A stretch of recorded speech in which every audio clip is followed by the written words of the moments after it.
पूनावाला और 30 नवंबर को बीच लग्जरी में एक इवेंट ऑर्गेनाइज़ किया है आहोश ट्रस्ट ने।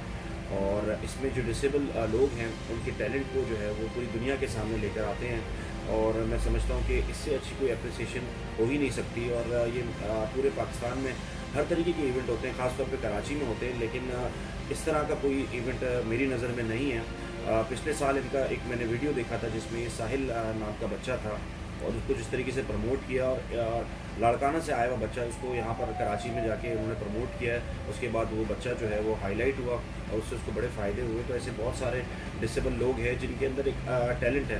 अल्लाह पाक अगर किसी में कोई चीज़ की कमी रखता है तो अल्लाह पाक उसके अंदर कोई ऐसी चीज़ भी रखता है कि वो अनोखी होती है या वो हम सबसे बहुत ज़्यादा हट के होती है। लेकिन उस टैलेंट को अगर हाईलाइट किया है तो वो हमारी बहन ने इस प्रोग्राम के ज़रिए हाईलाइट किया है। तो मैं समझता हूँ इसको प्रोग्राम को हमारी पूरी बिजनेस कम्युनिटी को, हमारे पॉलिटिशियंस को, सोशल वर्कर्स को उसको सपोर्ट करना चाहिए, अपनी प्रेजेंस दिखानी चाहिए और ज़्यादा से ज़्यादा इस प्रोग्राम को कामयाब बनाना चाहिए। मैं खुद वहाँ पर इंशाल्लाह मौजूद होऊंगा और कोशिश करूँगा कि ज़्यादा से ज़्यादा इस प्रोग्राम को मिलकर हाईलाइट करें। Thank you so much.